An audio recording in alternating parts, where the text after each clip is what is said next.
এই শহরের অলিতে গলিতে কত পাগল জিমায়, তার মধ্যে সবাই জন্মগত পাগল নয়। কিছু পাগলের পিছনের কাহিনীতে হয়তো কোনো না কোনো এক বেঈমান মায়াবতীর গল্পটা লুকিয়ে রয়, কিন্তু সেই গল্পটা কয়জনই বা জানতে চায়। পাগল বলে সবাই তাকে তাড়িয়ে দেয়, আর পাগলটা মনের দুঃখগুলো নিয়ে একা একা ঘুরে বেড়ায়।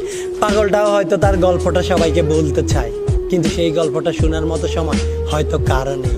সেও হয়তো চিৎকার করে বলতে চায় তার স্বপ্ন ভাঙার কথা। স্বপ্ন সেও দেখেছিল কোন এক মায়াবতীর হাত ধরে জীবনের চলার পথটা পাড়ি দিতে, কিন্তু তার স্বপ্ন তো তখনই ভেঙেছিল যখন মাঝপথে এসে সেই বেঈমান মায়াবতী তার হাতটা ছেড়ে দিল। তার স্বপ্ন তো তখনই শেষ হয়েছিল যখন একসাথে সারা জীবন থাকার ওয়াদা করার পরেও নিজের স্বার্থের জন্য মিথ্যে অপবাদ দিয়ে তার ভালোবাসার মানুষটা তাকে ছেড়ে চলে গিয়েছিল।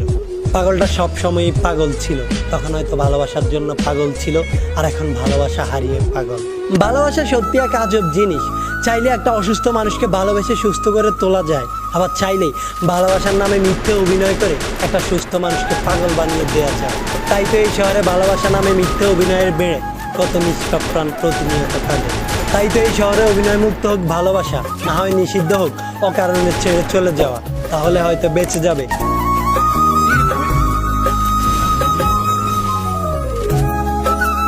আমি যাকে খুব করে চেয়েছি সে আমাকে একটুর জন্য চায়নি, তাই তো হাজার কান্না করেও তাকে নিজের করে পাইনি। তার দেওয়া হাজারো ওয়াদার মধ্যে একটা ওয়াদাও তাকে রাখতে দেখিনি, কেননা সে আমাকে কখনোই ভালোই বাসেনি।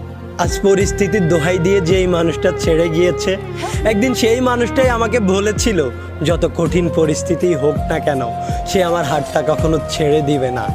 অথচ আজ সামান্য বাতাসেই সে তার ওয়াদাটা ধরে রাখেনি, কেননা সে কখনোই আমাকে ভালোই বাসেনি। ভালোবাসলে বিচ্ছেদ হয়, এটা স্বাভাবিক, কিন্তু ধোঁকা কখনোই কাম্য নয়। যে আজকে ধোঁকা দিয়েছে সেও একদিন ধোঁকা খাবে, অপেক্ষাটা শুধু সময়ের।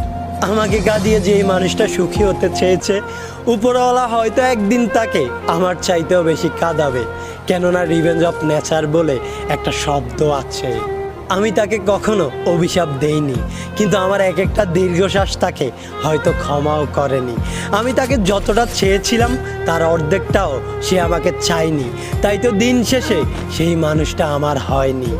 ভালোভাবে থাকা এবং সুখে থাকা কখনোই এক নয়। যেদিন সে এটা বুঝবে সেদিন আমাকে খুঁজবে, কিন্তু আফসোস তখন হয়তো অনেক দেরি হয়ে যাবে এবং সেই মানুষটা তখন আমার জীবনে মৃত হিসেবে লিপিবদ্ধ থাকবে।